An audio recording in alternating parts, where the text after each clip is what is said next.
définir un plan de route dans sa vie. Aujourd'hui, j'aimerais vraiment te parler de la planification de ta routine quotidienne que tu peux faire régulièrement. En réalité, tu sais, on parle souvent d'objectifs, de buts à avoir et avoir des objectifs sur le long terme, des objectifs sur court terme, etc. Mais il y a quelque chose de beaucoup plus puissant. En effet, c'est simplement une routine efficace, régulière, qui se répète jour après jour, qui va finalement t'amener sur la réalité de ton objectif du long terme. Et grâce à cela, tu n'auras pas besoin de motivation, tu n'auras pas besoin de choses extérieures, tu suis tout simplement des habitudes que tu t'es ancrées par toi-même dans ton quotidien. C'est beaucoup plus puissant, c'est beaucoup plus efficace et ça ne te demande pas de faire des efforts parce que souvent on se décourage quand on voit des vidéos de motivation, qu'il faut avoir des objectifs, qu'il faut avoir des buts, etc.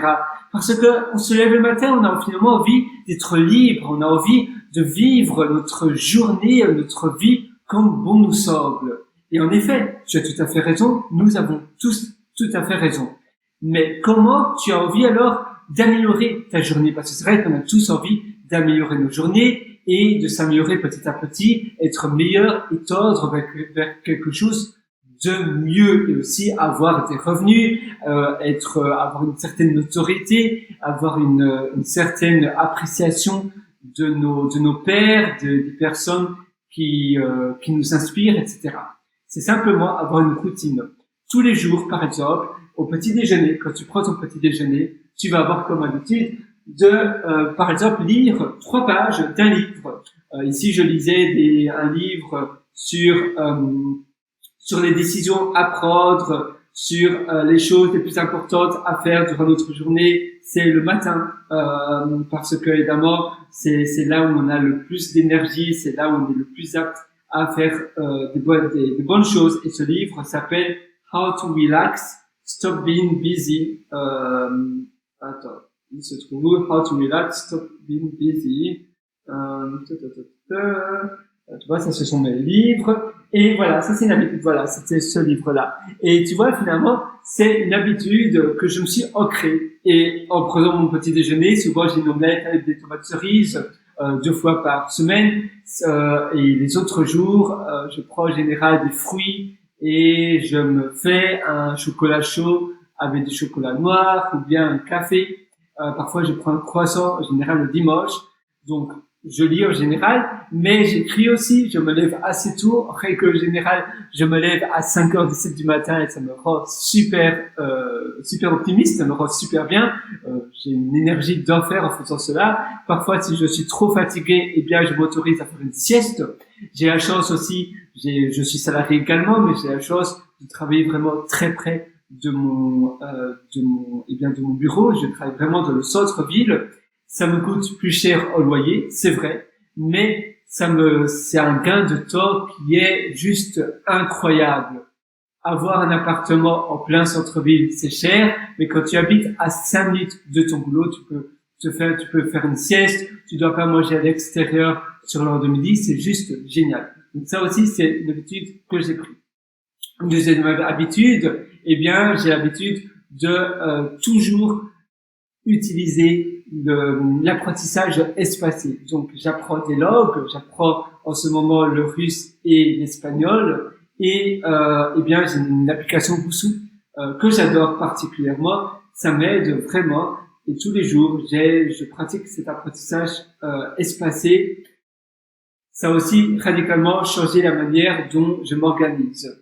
Enfin, le soir, je fais toujours de la programmation. J'écris des tests unitaires sur les projets clients que j'ai créés. Parce que si je m'impose à faire des tests unitaires pendant 20 minutes tous les jours, je vais m'améliorer aussi et du moins je saurai que mon application est davantage testée. Évidemment, je n'ai pas créé de test avant la création de l'application, c'est pas grave, mais j'écris des tests unitaires pour la programmation. Toi, ça peut être quelque chose de très différent. Peut-être tes habitudes vont être très variées et très certainement assez variées. Mais le plus important, c'est vraiment avoir une liste. Et une fois par mois, je te conseille de changer cette liste d'habitudes, de voir ce qui a été, de voir ce qui n'a pas été, de voir ce que tu devras encore t'améliorer. Si tu as envie d'écrire un livre, eh bien, tu peux écrire un livre. Tu peux écrire, par exemple, pendant 20 minutes tous les jours ton livre en te réveillant. Tu le fais avant le petit déjeuner. C'est bien de toujours avoir une récompense après un effort que tu fais, même si ça devient une habitude. Eh bien, ce que tu fais, si tu as une habitude régulière, tu vas aussi te donner une récompense. Par exemple, manger quelque chose après, ou bien boire quelque chose après, un bon jus de fruits, un bon boost, une bière si tu aimes bien l'alcool, un verre de vin ou peu importe. Voilà, ça peut aussi t'aider.